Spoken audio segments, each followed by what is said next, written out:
So we wanted to drill in a little bit about the concept of a filing basis and use, because that is a key difference.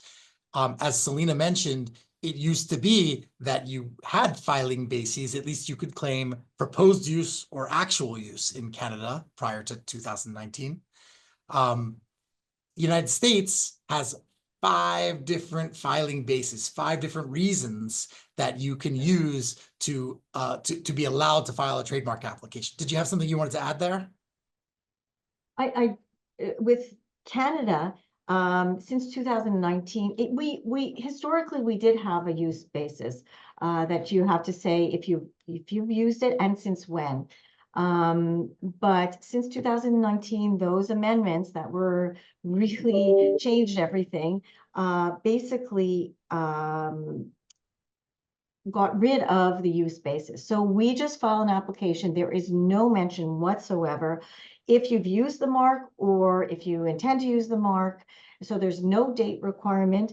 There are no, in the US, if you've used the mark, you need to file specimens, which are basically showing how you've used the mark. So if it's clothing, you'd add a hang tag, like the clothing item with a hang tag or label that shows how you sell it. In Canada, we never had that requirement, but we still don't. All you do is you file saying that you want the application without any specimens, without any use. This actually brings us closer to systems like in the EU, where they don't have to say if they've used the mark or not at the time of filing. The advantage of this is that it makes the filing system much simpler. And, we don't have to start to go back and look at when did you use it and what was the first date. This is a very important point for all of you US, clients, anyone who wants to protect their trademark, because they now don't have to wait and say, oh, we're gonna only use in Canada in 3 years or maybe 4 or 5, whatever. In order to obtain a registration in Canada, you do not have to show use or be using the mark. So you can file an application right away in order to protect your trademark.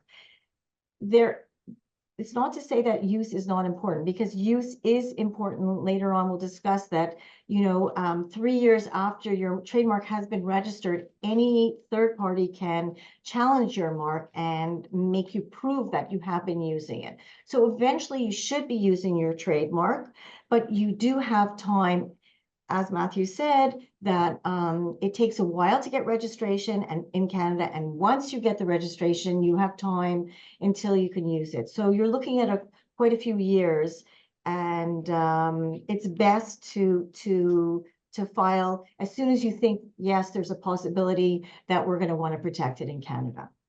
Yeah, I'd like to add to that from my US perspective, because it's not only that the systems are different, but it's also that those who are accustomed to the US system often will import their understanding of that to the rights abroad in other countries, including Canada. And so I've regularly encountered circumstances where a business that had every intention and plan to go register and use their mark in Canada didn't do so because they said, oh, well, we're not using it yet. We don't think we're going to start use for another year or two, or whatever it was going to be. And they thought that use requirement was so important before they would go seek the rights, whereas you could just go reserve those rights today, and you don't have to wait. And then you have to go through that whole process, which is quite long in Canada, to get the registration. So by the time the registration issues, you probably will already be using it. And it's it's a timing game. But I think that the pitfall for the US businesses is not to wait. If you thought for a second about Canada, you should have already filed. And that's what many US businesses don't do, but should, and often find themselves in trouble because they didn't. Mhm. And so that's why it's really important to understand this difference and to know that you don't have to go prove use unless you're challenged a long, long time later, and you should instead, just go ahead and file. It's a simple process really to file in Canada. If you're using someone who can guide you through it, and it's not a very costly process either. So it's worth it to really to start as soon as you can if you're thinking about Canada at all. I was going to actually add one more thing, it's just sort of about the difference in complexity, not really about timing anymore. But the fact that we have these 5 bases, you can either claim actual use, intent to use, you can rely on a foreign filed application within 6 months, you can rely on a foreign registration that you obtained, or you could use this treaty that we mentioned, the Madrid Protocol, as a way to get in and get your mark registered in the United States. All those 5. Literally last night, I was working on an application, a US application for a client that had variations of 3 different filing bases depending on which goods or services were in the application. Some of them having 2 bases, some only having 1, and just juggling and trying to figure out all the different pieces. So it can get quite complicated in the US, and in many other places, especially including Canada, it's not. It's not that complicated. So it's a good idea to go ahead.